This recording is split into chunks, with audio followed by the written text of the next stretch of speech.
বৌদ্ধ ধর্মাবলম্বীদের অন্যতম প্রধান ধর্মীয় উৎসব প্রবারণা পূর্ণিমা উপলক্ষে বিহারে বিহারে চলছে উৎসবের আমেজ। বিস্তারিত জানাতে বান্দরবানে রিপোর্টার এনে জাকির এবং রাঙামাটিতে আছেন হেফাজত সবুজ। প্রথমেই যাচ্ছি জাকিরের কাছে।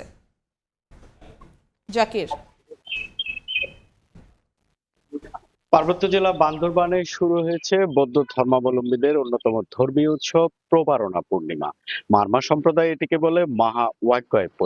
মূলত পূর্ণিমার তিথিতে ৩ মাস বর্ষা পালনের পর বৌদ্ধ ধর্মাবলম্বীরা এই প্রবারণা পূর্ণিমা পালন করে থাকে। গতকাল থেকে কিন্তু আনুষ্ঠানিকভাবে শুরু হয়ে গেছে প্রবারণা পূর্ণিমা। আজ সকাল থেকে বিহারে বিহারে বৌদ্ধ ধর্মাবলম্বীরা ছোয়াইং বিশেষ খাবার দান করছে এবং দিনব্যাপী তাদের রয়েছে আরো নানা আনুষ্ঠানিকতা। বিকালে কিন্তু তারা একটি ময়ূর পঙ্খী সদৃশ রথ বানিয়েছে, সেটি প্রদক্ষিণ করে বিহারে নিয়ে আসা হবে এবং সেই রথটি কিন্তু তারা আসলে আগামীকাল সাঙ্গু নদীতে বিসর্জন দিবে। তো এর মধ্যে ৩ দিন ব্যাপী যে আনুষ্ঠানিকতা রয়েছে তার মধ্যে রয়েছে পাড়ায় পাড়ায় পিঠা তৈরি, দল বেঁধে মারমা তরুণ তরুণীরা পিঠা তৈরি করবে রাতভর বিভিন্ন পাড়ায় এবং সেই পিঠা কিন্তু তার পরদিন সকালে তারা আত্মীয় স্বজন পাড়া প্রতিবেশীকে পরিবেশন করবে। এছাড়া এই প্রবারণা পূর্ণিমার সবচেয়ে আকর্ষণীয় একটি দিক যেটি রয়েছে সেটি হচ্ছে ফানুস বাতি উড়ানো। কাগজের তৈরি বিশেষ ধরনের একটি বাতি ফানুস, সেই ফানুস বাতি তারা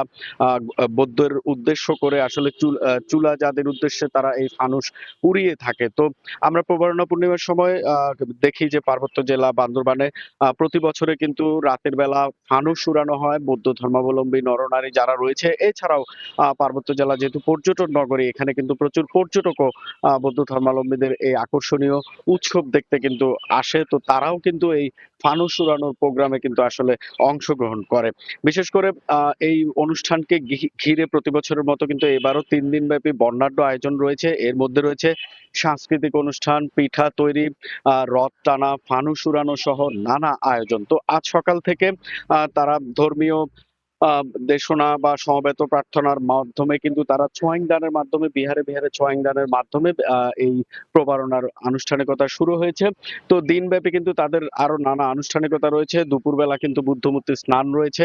এভাবে কিন্তু তারা ৩ দিন ব্যাপী প্রবারণা পূর্ণিমা উপলক্ষে নানা আনুষ্ঠানিকতা পালন করবে এবং এই উৎসবকে ঘিরে কিন্তু বর্তমানে বান্দরবানে উৎসবের নগরীতে পরিণত হয়েছে।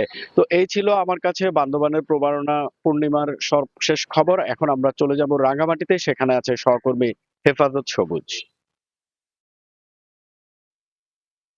জাকির, না আপনার বান্দরবনের ন্যায় রাঙামাটিতেও নানা আয়োজনের মধ্য দিয়ে আসলে প্রবারণা পূর্ণিমা পালন করছেন এখানকার বৌদ্ধ সম্প্রদায়েরা। আমরা এই মুহূর্তে রয়েছি রাঙামাটির রাজবন বিহারে, সবচেয়ে বড় বিহার। এই বিহারে আসলে নানা আনুষ্ঠানিকতার মধ্যে দিয়ে এই দিনটিকে পালন করা হচ্ছে। আমরা একটু দেখানোর চেষ্টা করছি। ইতিমধ্যে আসলে দেখতে পাচ্ছেন যে রাজবন বিহারের যে মূল মন্দির প্রাঙ্গণ আছে, সেই মন্দির প্রাঙ্গণে আসলে অনেক পুণ্যার্থী অবস্থান করছেন। তারা এখানে এসে প্রথমে বুদ্ধ পূজা শেষ করছেন।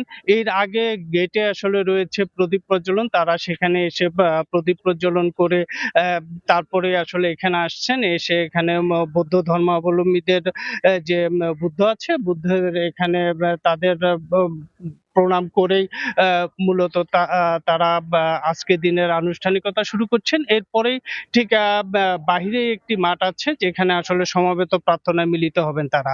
তো এই প্রবারণা পূর্ণিমাটাই সেটি হলো যে মূলত এখানে যে আষাঢ়ী পূর্ণিমা থেকে যে আশ্বিনী পূর্ণিমা পর্যন্ত এই ৩ মাস এখানকার বৌদ্ধ ধর্মাবলম্বীরা যে ভিক্ষুরা আছেন তারা এখানে বসবাস পালন করেন। বসবাস পালনের শেষেই তারা মূলত আজকের এই দিনে এসে সমবেত প্রার্থনায় মিলিত হন। সমবেত আজকের এই প্রার্থনায় মূলত তারা একে অপরের জন্য যে ক্ষমা প্রার্থনা করেন এবং অতীতের যে ভুলভ্রান্তি আছে তার জন্য তারা একে অপরকে ক্ষমা করে দিয়ে থাকেন। আরেকটি বিষয় বলে রাখি যে এই যে প্রবারণা পূর্ণিমা শুরু হলো, এই প্রবারণা পূর্ণিমার পরেই আসলে আগামীকাল থেকেই রাঙামাটির যে বিভিন্ন বিহার আছে, বিহারে বিহারে শুরু হবে কঠিন চিবরদান। তো রাঙামাটিতে যে নানা আয়োজন প্রবারণা পূর্ণিমা পালন হচ্ছিল, এই ছিল আমার কাছে তার সর্বশেষ। রাঙামাটি ও বান্দরবান থেকে প্রবারণা পূর্ণিমার সবশেষ খবর জানাচ্ছিলেন সহকর্মীরা।